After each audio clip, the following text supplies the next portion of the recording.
Have you ever done anything in your long and storied career that you consider specifically to be in bad taste as you look back on it? Maybe at the time you thought it was a good play, but you look back on it and you think that was in bad taste. Well, sometimes, like in stand-up, I'll do jokes that are, like one time I was doing this thing in San Francisco and they were all gay people in the audience, they told me. So I figured I'll do... In San Francisco? Yeah. No.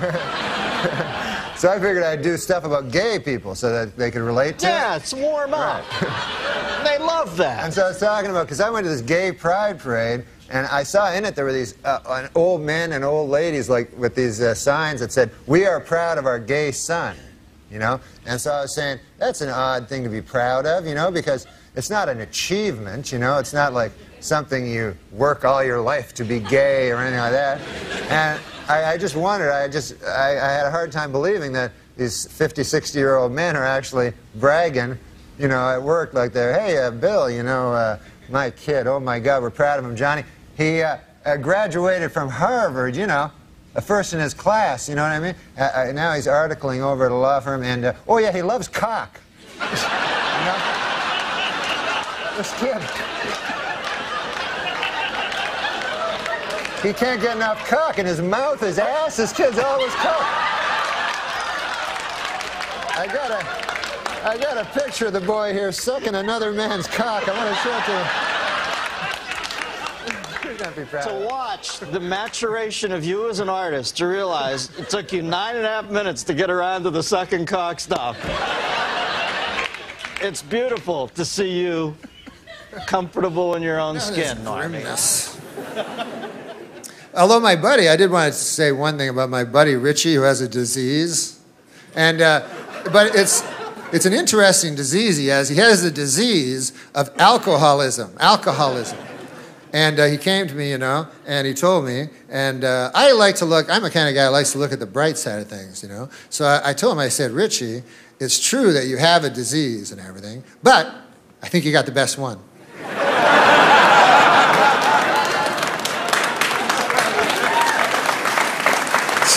It's the only disease where you get to drink booze all the time. I haven't looked at every medical journal, but I believe it's the only disease where you can constantly drink booze.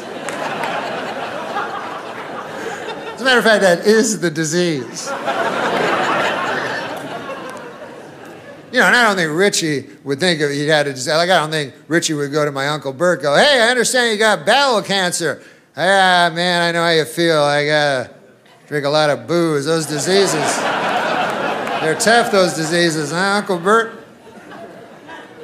Hey, what's your symptoms, Uncle Bert? Well, my bowel, I got blood pouring out of it all the time. I got bowel blood pouring out, gushing out of my bowel, almost nonstop.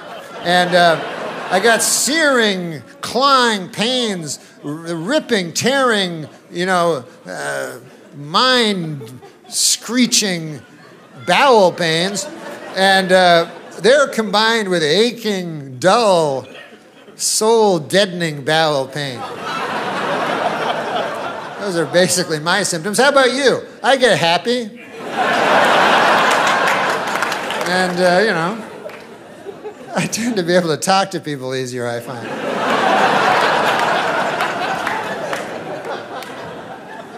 Sometimes I will meet a lady at a bar, got the same disease as I do, and I'll fuck her.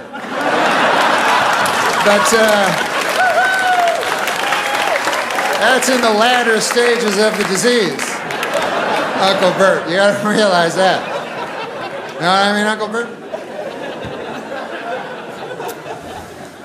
But no, but listen, man, I don't minimize what he does though, because he admits that he's an alcoholic and that he's weaker than a bottle, and that ain't easy to do. I couldn't do any of that shit. I'm too proud, you know what I mean? I got too much pride, you know, like they say in the scriptures, pride goeth before the fall, you know, and he can somehow, you know, it's a very beautiful thing he does. He goes to Alcoholics Anonymous and he says right in front of them, he says, you know, he goes in front of a whole room full of people and he says, "I am an alcoholic," you know. Which I know does not sound that anonymous. I didn't name the group, but sounds like the exact opposite of anonymous. Whatever. like to me, the alcoholics that, you know, the anonymous alcoholics, to me, would be like you guys. I don't fucking know. I can't tell, you know? But once you tell a whole church basement full of people, your cover's pretty well blown. But anyways, it still requires a lot of... The only thing they seem to be anonymous about, from the way I can gather it, is they won't tell you their last names. Anything else goes, you know? But not the last name. No, no.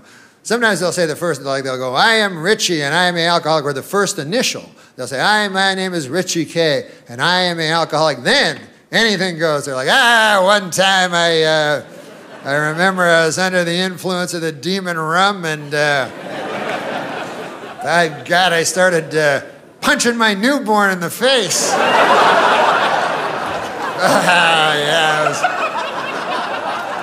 I looked down at my fist and it was all bloody with, I don't know what it was. It was either from my knuckles or my son's skull. Yeah. I'm not telling you my last name.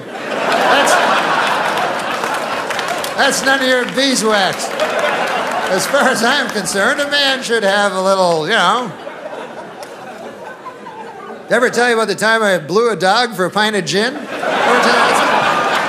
Oh, yeah, I did tell you that. First initial's K, I'll give you that much. Richie K, but I'm not going to tell you the last letters. Plus, you can memorize my face. But other than that, I would like to keep this completely anonymous. If there was just a way I could...